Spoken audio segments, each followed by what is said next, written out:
사랑하는 하나님 아버지, 한 주간 고난의 주님을 묵상케 하시고 큰 은혜 부어주심에 감사합니다.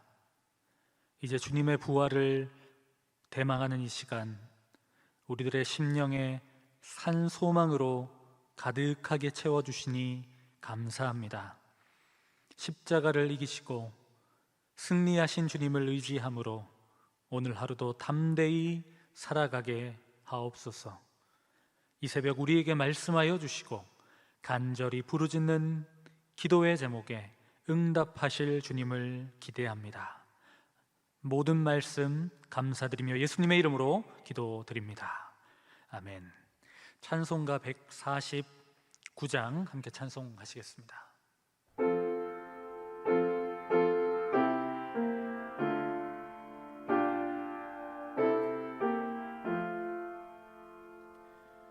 주 달려 죽은 십자가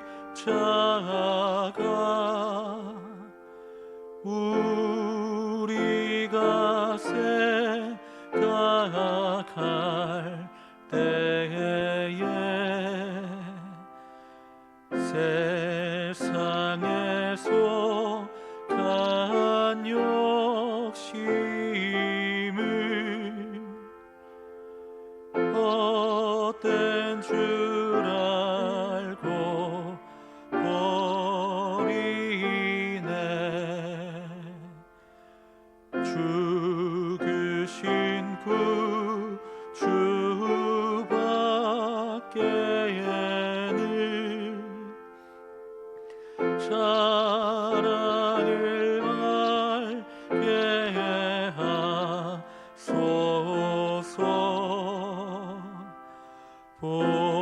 보혈의 공로 힘입어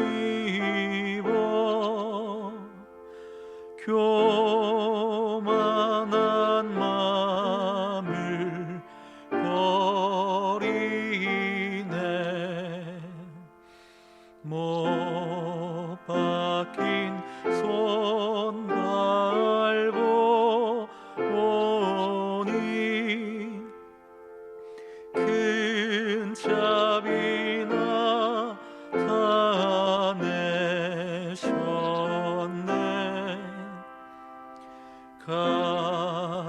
가시로만 든 멸류관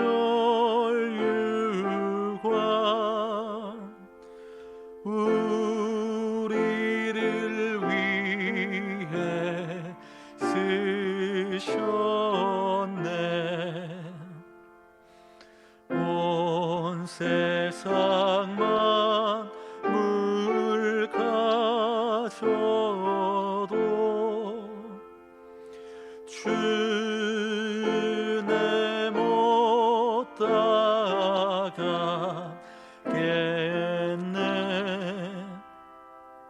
놀라운 사랑 받은 나 몸으로 죄물 삼겠네.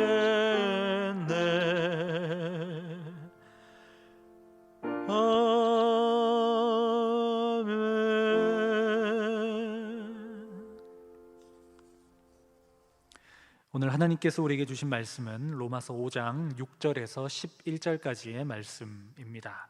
생명의 삶은 154쪽에 기록되어 있습니다. 이제 하나님의 말씀을 봉독합니다. 우리가 아직 죄인 되었을 때에 기약대로 그리스도께서 경건하지 않는 자를 위하여 죽으셨도다. 의인을 위하여 죽는 자가 쉽지 않고 선인을 위하여 용감히 죽는 자가 혹 있거니와 우리가 아직 죄인 되었을 때에 그리스도께서 우리를 위하여 죽으심으로 하나님께서 우리에 대한 자기의 사랑을 확증하셨느니라. 그러면 이제 우리가 그의 피로 말미암아 의롭다 하심을 받았으니 더욱 그로 말미암아 진노하심에서 구원을 받을 것이니 곧 우리가 원수 되었을 때에 그의 아들의 죽으심으로 말미암아 하나님과 화목하게 되었은즉 화목하게 된 자로서는 더욱 그의 살아나심으로 말미암아 구원을 받을 것이니라. 그뿐 아니라 이제 우리로 화목하게 하신 우리 주 예수 그리스도로 말미암아 하나님 안에서 또한 즐거워하느니라. 이 말씀은 살아계신 하나님의 말씀입니다. 아멘. 오늘도 예배 자리에 나오신 사랑하는 주님의 백성들, 성도님들을 주님의 이름으로 환영하고 축복합니다. 우리는 한 주간 동안 특별 새벽 기도회를 통해서 주님의 고난을 묵상하며 큰 은혜 가운데 한 주간을 보냈습니다. 이제 그 사랑을 기억하면서 부활의 주님을 힘차게 맞이하시는 사랑하는 여러분들 되시기를 주님의 이름으로 축복합니다. 예수님께서는 그렇게 고난당하시면서까지 우리를 위하여 죽으셨습니다. 예수님은 죽으시기 위해서 사람의 모습으로 우리를 위해 이 땅에 찾아오셨습니다. 사실 우리는 이 모습을 이해할 수가 없습니다. 우리는 세상에서 살고 있기 때문일 것입니다. 세상에서는 이러한 사랑을 찾아볼 수가 없습니다. 더욱더 이 시대는 점점 더 개인주의로 나 자신만을 생각하는 그런 분위기가 팽배한데, 누군가를 위해서 생명을 바친다는 것은 이해할 수 없는 일이기 때문입니다. 세상은 우리를 숫자로 수치화하고 평가합니다. 그리고 필요할 때는 그 평가가 좋으면 쓰지만 쓸모없어지면 가차없이 버리는 것이 현실입니다. 연약한 자, 부족한 자, 힘없는 자, 죄인, 세상은 거부합니다. 피합니다. 거들떠보지도 않습니다. 하지만 예수님은 그러한 자들을 위해 죽으셨다라고 오늘 성경을 통해서 말씀하고 계십니다. 오늘 본문은 이렇게 시작합니다. 6절과 7절 같이 보겠습니다.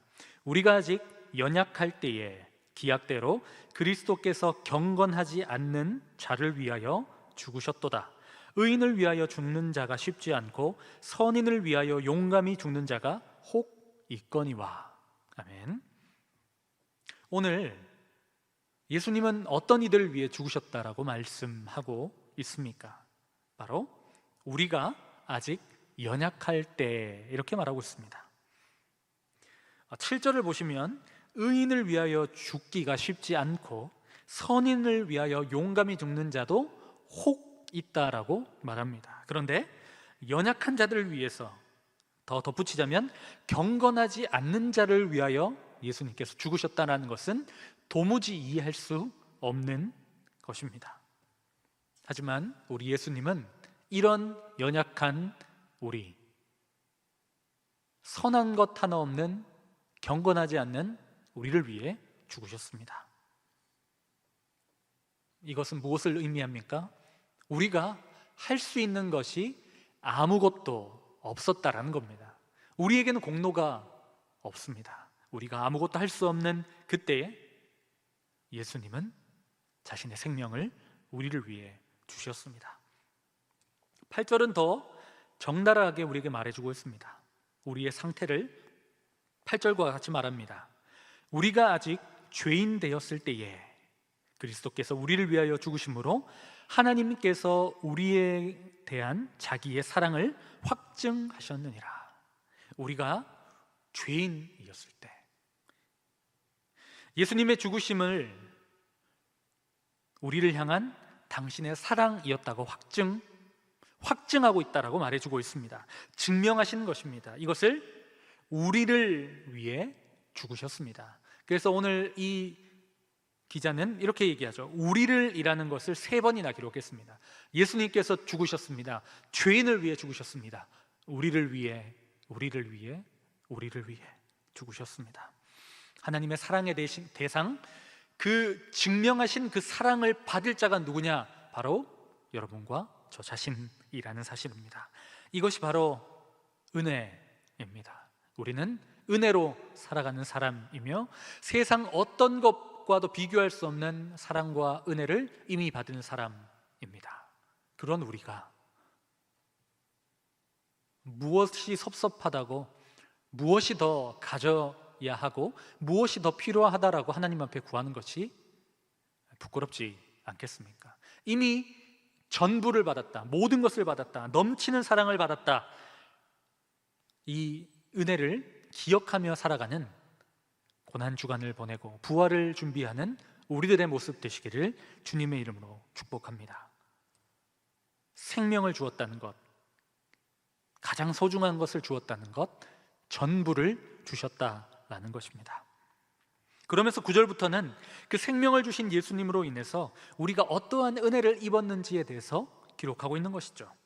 9절에 보면 이렇게 되어 있습니다. 그러면 이제 우리가 그의 피로 말미암아 의롭다 하심을 받았으니 더욱 그로 말미암아 진노하심에서 구원을 받을 것이니 이렇게 되어 있습니다. 죄인은 진노를 받습니다. 죄인은 죽을 수밖에 없습니다. 죄인은 구원받을 수 없습니다. 그런데 죄인인 우리를 어떻게 한다고요? 의롭다 하셨다, 칭의, 의롭다 여겨 주셨습니다. 그렇기 때문에 우리를 그 진노의 자녀에서 구원받을 백성으로 변화시켜 주셨습니다. 은혜 아닙니까, 여러분? 우리가 내 자신이 의롭다라고 말할 수 있는 요인이 한 가지라도 있을까요? 내가 이것을 잘해서, 내가 이것을 가지고 있어서 그렇게 말할 수 있습니까? 그것은 구원받을 수 있는 요건과 조건이 되지 않습니다. 우리가 아무것도 할 수 없는 그때 예수님은 생명을 주셨습니다. 또한 10절은 무엇이라고 얘기합니까? 곧 우리가 원수 되었을 때라고 얘기합니다. 하나님과 우리 사이에는 간격이 있었습니다. 그 간격은 어떤 것으로도 메어질 수도 없고 좁아질 수도 없고 그 간격을 뛰어넘을 수 없었습니다. 그러나 그의 아들의 죽으심으로 말미암아, 예수 그리스도로 말미암아 하나님과 어떻게 되었다고요? 화목하게 되었다. 원수였는데 화목하게 되었다. 친밀함을 누렸다. 함께 교제하고 사랑하고 매일매일 함께 지내게 되었다라는 것입니다. 여러분, 예수님 때문에 우리는 칭의, 의롭다함을 받았습니다. 예수님 때문에 우리는 진노에서 구원을 받았습니다. 예수님 때문에 우리는 원수에서 화목해 되었습니다. 사랑하는 여러분, 예수님이 하신 일이 이렇게 위대하고 크셨습니다. 이 구원을 우리에게 선물로 주시기 위해 예수님은 골고다 그 길을 한 발짝 한 발짝 걸으셔서 십자가에 자신의 생명을 주신 것입니다. 자신의 죽으심으로 말미암아 하나님과 우리 사이에 관계가 맺어지고 의롭다함을 얻고 하나님의 자녀가 되는 권세를 얻게 되었습니다. 그러나 그 구원은 부활로 말미암아 완성됩니다. 10절 하반절에 이렇게 되어 있죠. 더욱 그의 살아나심으로 말미암아 구원을 받을 것이니라. 예수님의 죽으심과 부활, 그게 뭡니까? 복음입니다. 복음은 소식입니다. 좋은 소식. 예수님으로 말미암아 우리가 의롭다함, 진노에서 자유케함, 원수에서 화목케함을 받았다라는 기쁜 소식을 듣게 되는 것이죠. 특별히 우리는 온마음 전도주의를 선포하고 거의 한 달간 전도하고 기도하는 역할들을, 그 사명을 우리 모두가 감당하고 있습니다. 사랑하는 여러분, 이 복된 소식 우리만 들어서 되겠습니까?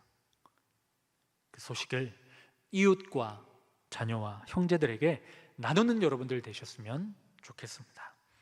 죽으심으로 우리는 화목해 되었고 그의 부활로 더욱 그 구원이 굳건하게 되었습니다. 바울은 로마서 4장 25절에서 우리를 의롭다 하시기 위하여 살아나셨다라고 말씀하십니다. 부활이 구원의 완성인 것입니다. 복음이라는 그 기쁜 소식을 통해서 죽으심과 부활을 통해 우리가 생명을 얻었습니다. 우리의 신분 자체가 바뀌었습니다. 완전히 뒤바뀌었습니다. 그런즉 누구든지 그리스도 안에 있으면 새로운 피조물이라. 이전 것은 지나갔으니 보라, 새 것이 되었도다. 우리가 매주 사죄의 기도를 드리고 이 말씀을 통해서 확신하지 않습니까? 우리는 이전의 죄인이 아닙니다. 우리는 전혀 새로운 하나님의 백성, 새로운 피조물이 되었습니다. 새 것이 되었습니다. 이 기쁨, 이 감격을 누리고 나누고 기뻐하고 전하는 살아가는 모든 안산제일의 성도들 되시기를 주님의 이름으로 축복합니다. 마지막 11절에는 무엇이라고 이야기하고 있습니까? 11절 같이 보겠습니다. 그뿐 아니라 이제 우리로 화목하게 하신 우리 주 예수 그리스도로 말미암아 하나님 안에서 또한 즐거워하느니라. 아멘. 화목하게 하신 예수님으로 말미암아 주 안에서 어떻게 하라고요?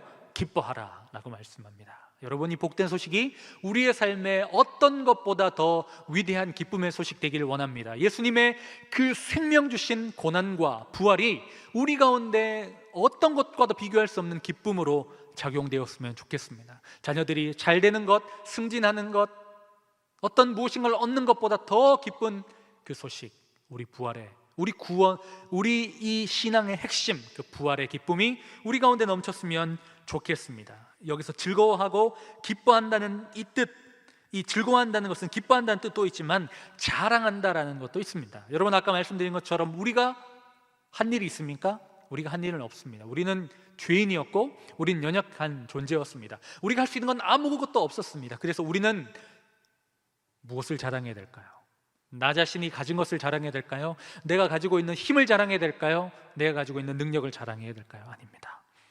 예수 그리스도를 자랑해야 합니다. 바로 복음을 자랑하는 것입니다. 나 자신을 자랑하는 것은 신앙도 아니고 복음도 아닙니다. 예수 그리스도께서 찾아오셔서 내가 새로운 피조물이 되었습니다, 구원받았습니다 고백하는 것, 그것이 바로 우리가 자랑하는 것, 복음을 나눈 것입니다. 하나님께서 우리를 위하여 죄인 되었을 때 우리를 위하여 죽으심으로 그 사랑을 증명하신 것처럼 우리 또한 우리가 구원받았음을, 하나님의 은혜로 말미암아 내가 여기 있음을 사람들에게 전하며 나아가시기를 바랍니다. 그 주님이 여러분과 함께 하시며 그 복음의 소식이 이 안산을 넘어 열방으로 퍼지게 하실 줄 믿습니다.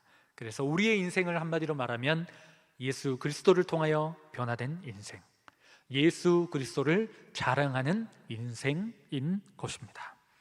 그래서 갈라디아 2장 20절에는 이렇게 말하고 있죠. 내가 그리스도와 함께 십자가에 못 박혔나니 그런즉 이제는 내가 사는 것이 아니요 오직 내 안에 그리스도께서 사시는 것이라. 이제 내가 육체 가운데 사는 것은 나를 사랑하사 나를 위하여 자기 자신을 버리신 하나님의 아들을 믿는 믿음 안에 사는 것이라. 아멘. 이제 우리는 육신 안에 살아가고 있지만 우리 가진 것으로 예수 그리스도와 함께 그분을 위해 살아가는 것입니다. 한 주간 고난 주간을 보내며 주님의 십자가와 사랑을 온몸으로 체득하신 여러분, 이제 그분을 사랑을 기억하며 그분을 위해 살아가는 여러분들 되셔야 되지 않겠습니까? 그것이 바로 고난을 살아가는 것, 부활을 살아가는 것인 줄 믿습니다. 하나님께서 이 기쁨으로 살아가는 여러분들을 통해 위대한 하나님의 일들을 행하실 줄 믿습니다. 우리 이 기쁨의 소식을 기대하며 온 마음을 다해 주님의 부활을 기다리고 이제 그 부활하신 주님과 함께 50일의 기쁨의 50일을 보낼 때 정말 그 부활의 기쁨이 우리 가운데 샘솟아서 우리의 삶 전체를 휘감는 역사가 일어났으면 좋겠습니다. 여러분들 통해서 하나님께서 일하실 줄 믿습니다. 기도하겠습니다. 하나님 아버지, 오늘도 우리를 이 새벽에 깨워주시고 귀한 말씀을 주시니 감사합니다. 우리가 아직 죄인 되었을 때에 우리를 거부하시고 외면하신 것이 아니라 우리를 사랑하셔서 죽으시고 생명 주신 주님 감사합니다. 이 은혜를 기억하며 살아가도록 인도하여 주옵소서. 우리를 위해 고난받으셨으나 승리하신 예수님을 기억합니다. 그 승리의 기쁨을 우리가 누리며 살아가게 하여 주옵소서.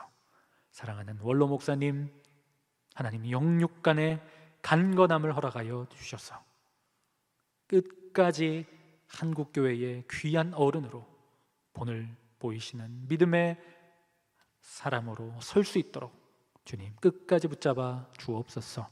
사랑하는 담임 목사님, 안산제일교회를 목양하시기에 부족은 없도록 성령 충만함 주시고 능력 주시고, 특별히 하나님 육신의 연약함이 있다면 깨끗하게 치유하여 주옵소서. 다가오는 부활주일, 하나님 모든 성도들이 예배 자리에 나올 수 있도록 인도하여 주시고, 하나님을 예배할 때 부활의 기쁜 소식이 그들의 삶을 새롭게 하는 역사가 우리 안산제일교회 예배 가운데 일어나게 도와 주옵소서. 오늘도 이 시간 귀한 예물 드리는 손길들이 있습니다. 드리는 손길 위에 복을 허락하여 주시고 풍성한 하나님의 은혜가 우리들의 삶에 넘쳐나게 도와 주옵소서. 감사드리며 예수님의 이름으로 기도드립니다. 하늘에 계신 우리 아버지, 아버지의 이름을 거룩하게 하시며 아버지의 나라가 오게 하시며 아버지의 뜻이 하늘에서와 같이 땅에서도 이루어지게 하소서.